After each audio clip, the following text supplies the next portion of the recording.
Sí, Dios y Padre, queremos alabar y queremos bendecir tu nombre, te queremos glorificar y exaltar, te honramos y te damos gracias, porque nos permites reunirnos en esta hora para aprender un poco más de ti. Habla nuestro corazón, habla nuestra vida, sé tú, Señor, obrando en nuestros corazones, en el nombre de Jesús te lo pedimos. Amén y amén. Muy bien, preciosos, pluma, papel, lápiz, una actitud enseñable, es lo que vamos a necesitar el día de hoy para aprender un poco más acerca de nuestro Señor. El día de hoy hablamos de semana 17. Vamos a ver porciones. 1 Corintios, capítulo 9, versos del 1 al 15, que tiene por título Los derechos de un apóstol, primera parte. Y la escritura dice: yo soy libre, soy apóstol, he visto al Señor Jesús y gracias a mi trabajo ahora ustedes son de Cristo. Aunque otros piensen que no soy apóstol, para ustedes sí lo soy. Ustedes son cristianos y eso demuestra que realmente soy un apóstol. A los que discuten conmigo yo les respondo que Bernabé y yo también tenemos derecho a recibir comida y bebida por el trabajo que hacemos. También tenemos derecho a que nuestra esposa nos acompañe en nuestros viajes. Así lo hacen Pedro y los otros apóstoles y los hermanos de Jesucristo. Después de hablar sobre lo ofrecido a los ídolos y cómo es que nada son, ahora el apóstol hablará de su derecho como apóstol, es decir, el derecho que tiene como ministro a ser sustentado en sus necesidades, de cómo es que Dios a través de la Escritura ya lo tenía todo esto contemplado. Un tema que veremos en varias secciones, en varias partes. Vamos a ver. 1 Corintios 9:1 dice: yo soy libre, ha sido hecho libre, liberto por causa de Jesucristo, gracias a la obra de Cristo Jesús. Ya no está más encadenado, pero no solamente es libre, no solamente ha sido liberado de esas cadenas que lo ataban a su pecado, sino que ahora con su vida libre es apóstol. Dice: he visto al Señor Jesús y gracias a mi trabajo ahora ustedes son de Cristo. Y lo primero que nos dice es la clase de apóstol que es. Cuando dice he visto al Señor Jesús, no se está refiriendo a esa forma que tenemos nosotros de expresarnos cuando decimos, bueno, he tenido mi encuentro personal con Cristo, pero eso no significa que lo hayamos podido mirar, ver personalmente. Aquí él sí está hablando de eso, he visto al Señor Jesús, es decir, lo ha visto como persona. Y eso nos habla de la clase de apóstol que es. Y entonces ahí la pregunta es, ¿cómo? ¿Que hay clases? Bueno, lo decimos de esta manera porque para nuestro estudio lo dividiremos en los apóstoles del Cordero, según Apocalipsis 21:14, es decir, aquellos que fueron llamados y que caminaron con el Señor, ¿verdad? Conocieron personalmente, comieron con él y lo vieron resucitado. Los 12 contando a Matías, el que sustituyó a Judas. Hechos 1:26 dice: después de eso se hizo un sorteo y Matías resultó elegido. Desde ese día Matías se agregó al grupo de los apóstoles.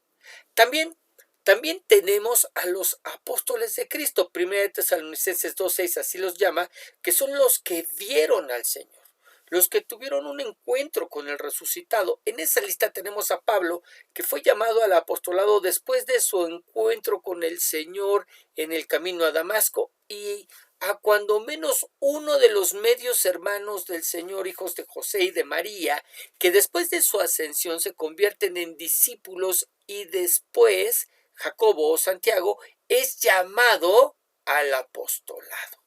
Gálatas 1:19 dice: el único otro apóstol que conocí en esos días fue a Santiago, Jacobo, el hermano del Señor. ¿Ok? Lo que nos enseña, se ha dicho de paso, cómo es que vamos avanzando de manera progresiva en nuestro servicio en el reino. ¿De qué hablas, pastor? Mira, Santiago, Jacobo, primero fue un gran incrédulo. A pesar de haber crecido mirando la conducta irreprochable, intachable del Señor, él no creyó en él. Lo que nos enseña que el testimonio que damos no es determinante para que alguien se convierta. Si eso hubiera sido, los hermanos del Señor se hubieran convertido desde un principio. Pero eso nos habla también del tropiezo de la familiaridad. ¿De qué hablas, pastor? Mira, Juan 7:5 dice, porque ni aun sus hermanos creían en él. ¿Cuál era el problema que tenían los hermanos de Jesús para no creer que él era el Mesías? No era su testimonio, no era la manera en que se comportaba, porque ellos eran testigos principales de la manera irreprochable de comportarse del Señor.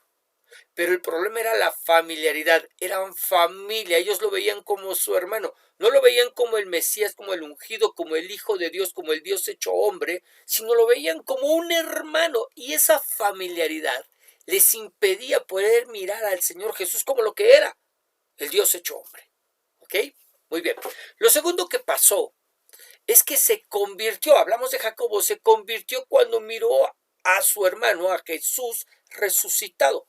Hechos 1:14 dice, todos estos perseveraban unánimes en oración y ruego con las mujeres y con María, la madre de Jesús, y con sus hermanos. Es decir, no solamente Jacobo, sino los demás hermanos del Señor también se convirtieron, porque el mismo apóstol Pablo da testimonio cómo es que se le apareció, se le presentó ante Jacobo. ¿En dónde? 1 Corintios 15:7 dice, después apareció a Jacobo, después a todos los apóstoles. Ese Jacobo del que está hablando es su medio hermano, no es el hermano de Juan, sino está hablando de Jacobo, el medio hermano del Señor Jesús. ¿Ok?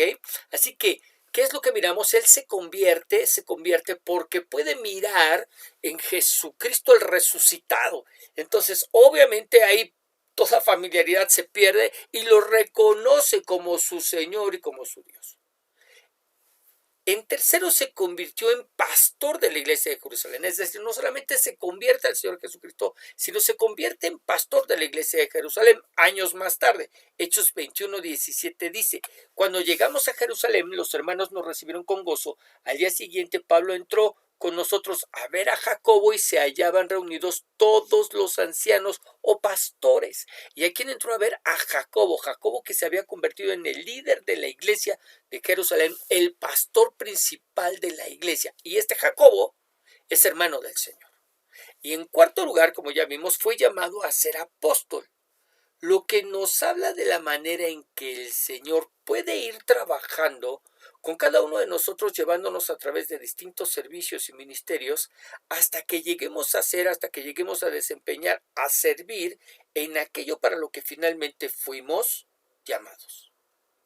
Así es como una persona puede comenzar siendo maestro de niños en la dominical, después pasar a ser encargado de célula o de grupo pequeño y de ahí pasar a dar clases a adultos en discipulados hasta convertirse en un pastor o maestro, ¿verdad? Y es importantísimo, de verdad es importantísimo que lo sepamos, porque me he encontrado con muchos hermanos que no quieren servir en nada que no sea el llamado que dicen tener. Ellos dicen, Dios me llamó a ser apóstol y no voy a servir en nada más que no sea el apostolado. O Dios me llamó a ser misionero y no voy a hacer nada más que eso. Y no sirven en nada. Pero lo que miramos en la Biblia es algo completamente distinto.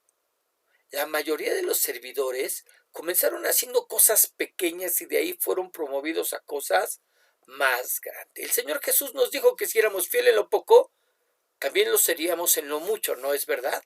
Ahora, miremos también el ejemplo de Felipe. Felipe, quien comenzó siendo un diácono que servía a las mesas.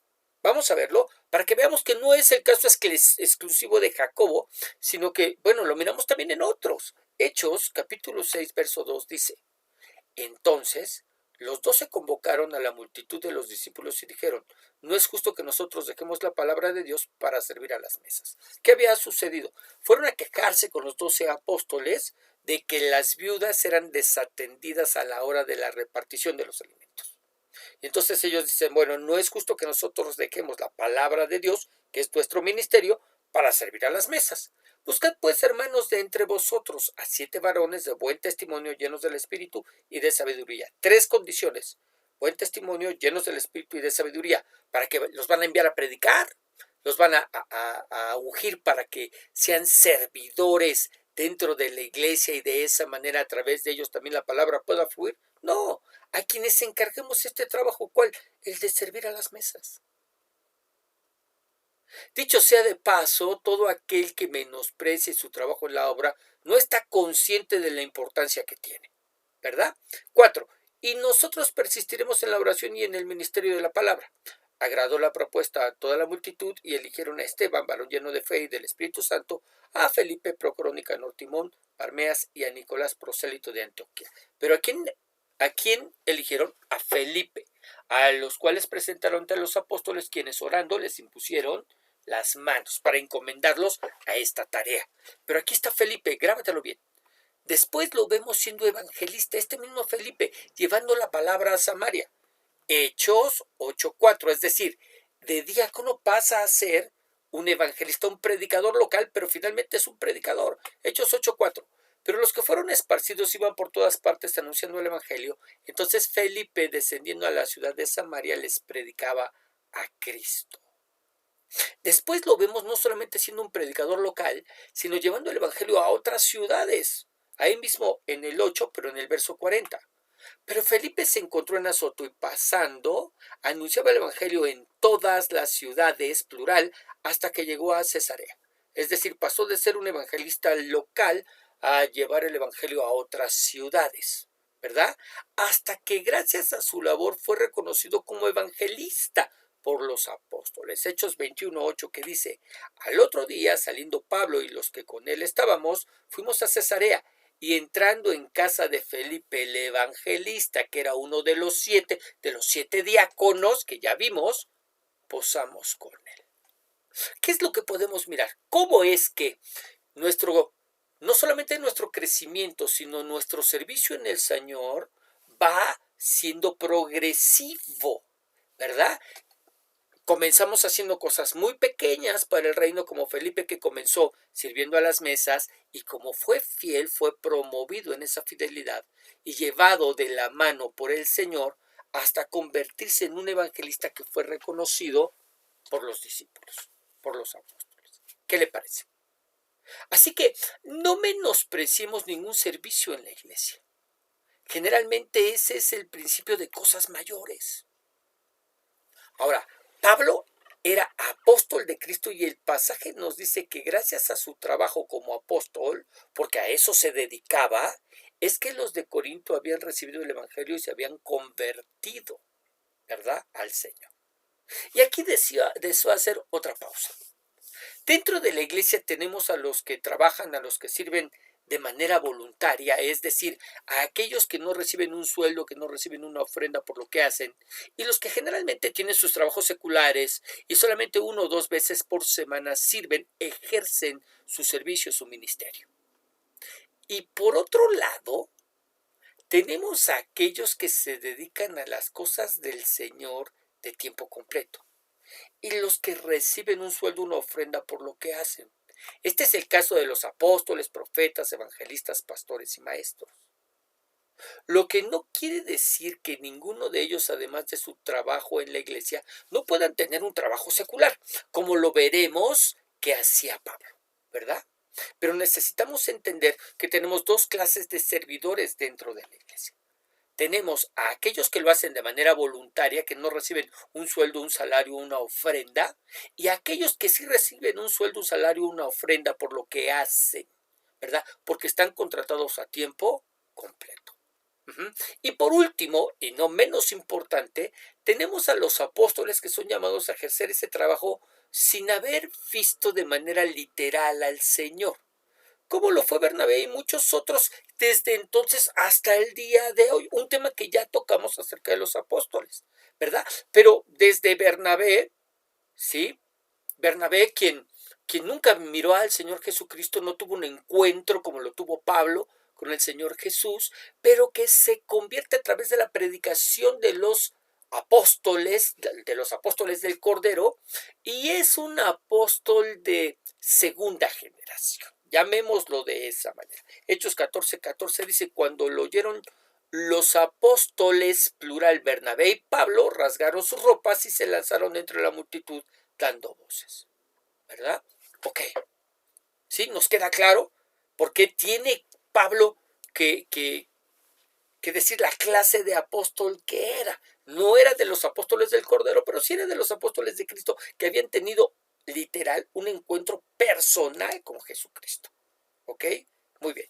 Vamos a ver el siguiente comentario. Las vidas cambiadas eran la evidencia de que Dios lo estaba usando. ¿Tiene su fe poder para impactar a otros? Usted puede ayudar a que las vidas cambien, ayudando en el crecimiento espiritual de otros, si se dedica a Dios para ser usado por Él y deja que lo haga efectivo. Muy bien. ¿Por qué? Porque las credenciales de su apostolado eran aquellas vidas que habían sido tocadas y transformadas a través de su ministerio, ¿verdad? Verso 2. Aunque otros piensen que no soy apóstol, para ustedes sí lo soy. Ustedes son cristianos y eso demuestra que realmente soy un apóstol. ¿Cuál es la evidencia, según Pablo, de que en verdad era apóstol? Las vidas cambiadas, las vidas transformadas a través de su ministerio, servicio, trabajo, labor. Lo que está de verdad muy de acuerdo con lo enseñado por el Señor Jesús cuando les dice a sus discípulos que la gente los conocería por sus frutos. ¿Cómo les dijo? Por sus frutos los conoceréis. Donde aplicado al ministerio de Pablo, los de Corinto eran el fruto de su trabajo y enseñanza. Esas vidas cambiadas, esas vidas transformadas eran el fruto de su trabajo y de su enseñanza y el testimonio de que en verdad era un siervo llamado por el Señor. Entonces, la pregunta es, ¿por qué había quien no creía en su ministerio? Bueno, en primer lugar podía ser porque no simpatizaran con la personalidad de Pablo. Es decir, que no les cayera bien y que consideraran exagerada o falsas las cosas que enseñaba. Y en segundo lugar, debemos recordar que el que se dudara de su ministerio y conversión formaba parte del aguijón que se le advirtió que tendría, que cargaría por causa de las muchas revelaciones que le habían sido dadas.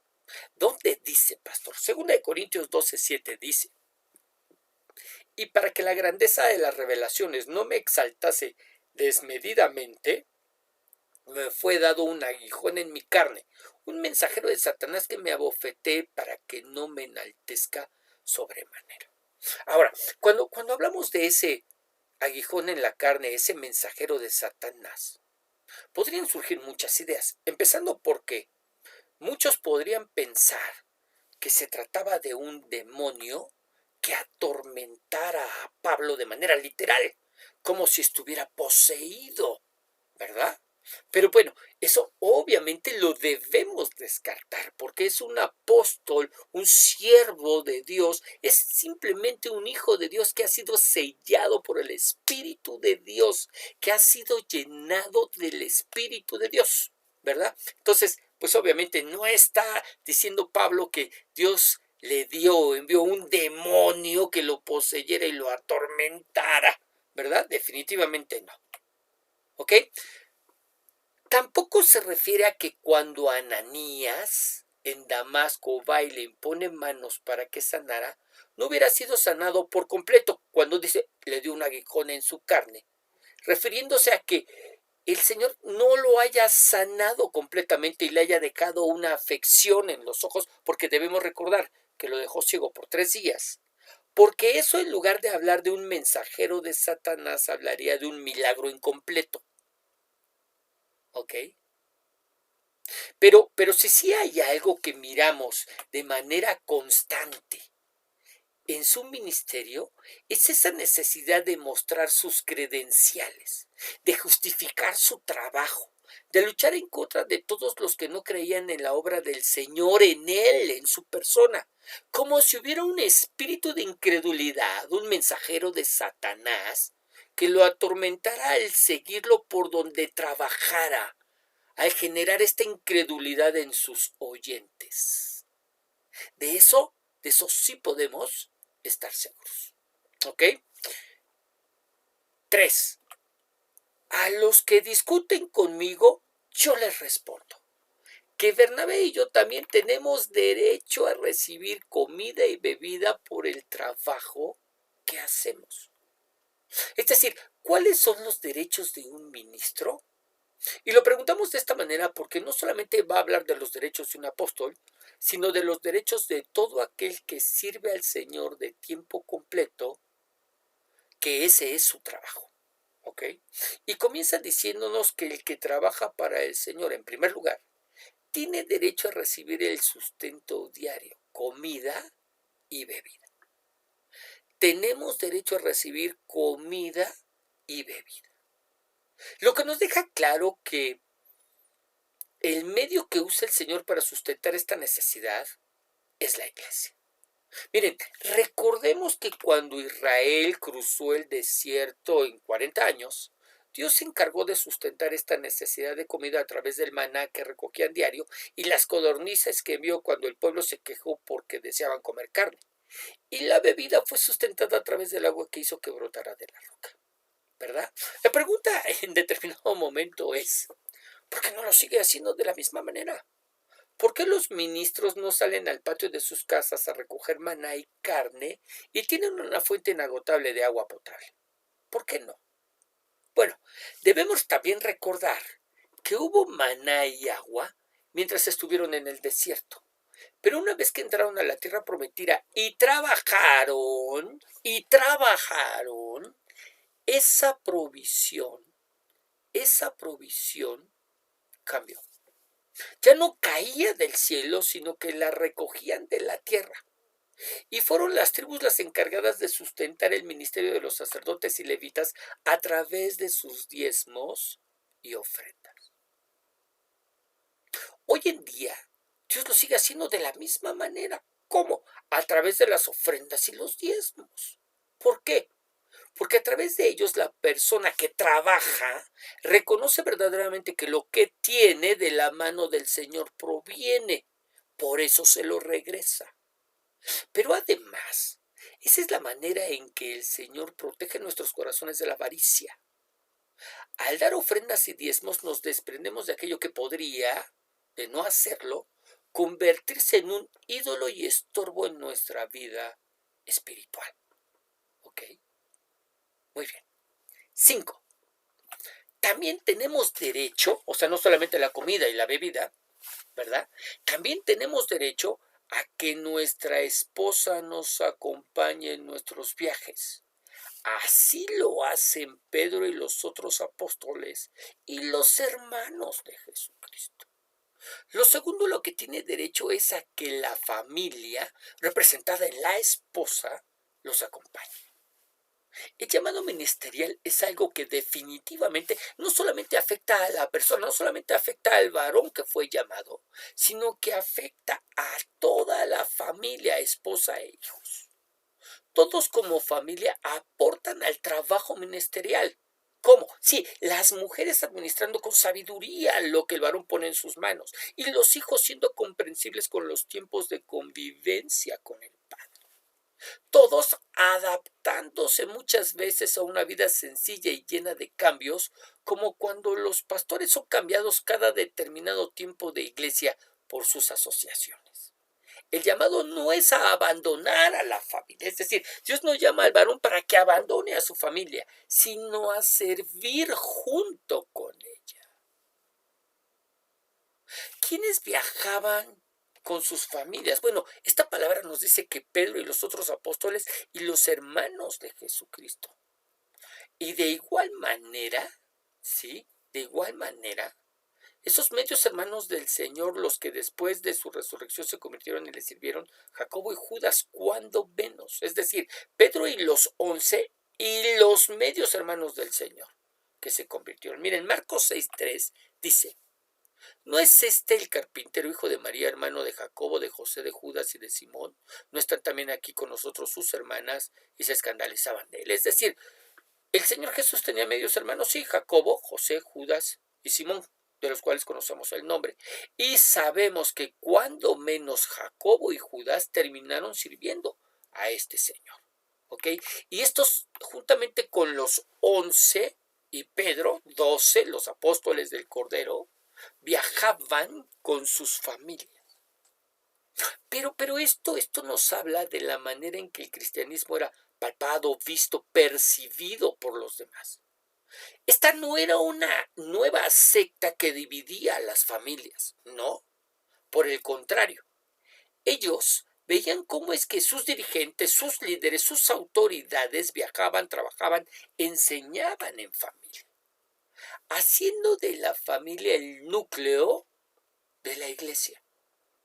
No convocaban a una reunión de varones, no, sino que eran llamados a una reunión de familias, en donde el varón asistía junto con su familia. Esa es la razón por la que asistimos a la iglesia junto con los demás miembros de nuestra familia. Es el tiempo en el que juntos adoramos al Dios que nos ha dado salvación y vida eterna. Los discípulos así lo enseñaron y nosotros así lo hacemos.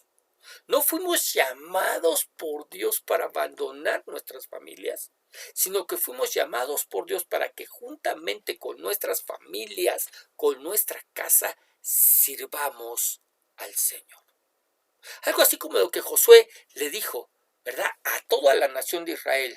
Ustedes decidirán a quién servir. Yo y mi casa serviremos al Señor. Y fuimos llamados a eso, a ir y congregarnos en familia para que ese tiempo juntos adoremos al Dios que nos ha dado salvación y vida eterna. Amén.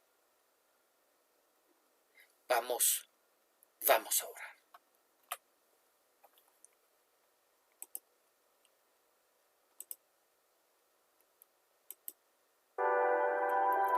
Señor, qué importante, en verdad, qué importante es el que podamos entender estas cosas. A veces en nuestro mal entendimiento de tu palabra, en ese que no hemos sido instruidos de manera debida y adecuada, llegamos a creer que mi llamado es mío y nada más mío y de nadie más, sin poder comprender que, sin llegar a los extremos que otros hacen, cuando dicen, bueno, si yo fui llamado al diaconado, mi esposa también es diácono, aunque no lo ejerza. No. Pero la realidad es que todos hemos sido llamados porque todos somos afectados por el llamado.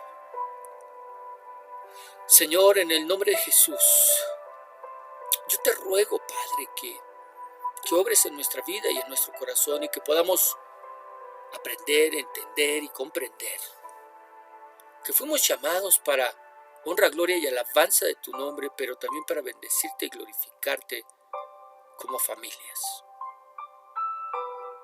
Señor, que podamos entender la importancia de que juntos en armonía podamos ir y nos podamos reunir, nos podamos congregar y podamos, Señor, participar del servicio. Dios. Por eso la familia es el primer ministerio que tenemos. El estar pendientes de ellos, el mirar, Señor, que no se enfríen y buscar la forma, la manera, Dios eterno, de que juntos podamos congregarnos y podamos ir y podamos, Señor, participar del servicio. Dios, en el nombre de Jesús, sé tú obrando en cada uno de nosotros, en nuestras vidas y en nuestros corazones. Amén y amén. Muy bien, precioso, que el Señor te bendiga, que el Señor te guarde y que el Señor haga resplandecer su rostro sobre ti y que te ministre de su paz. Solamente te recuerdo que nos estamos escuchando todos los días a través del devocional diario y los días domingo tenemos nuestra enseñanza dominical. Que el Señor te siga bendiciendo a ti y a los tuyos.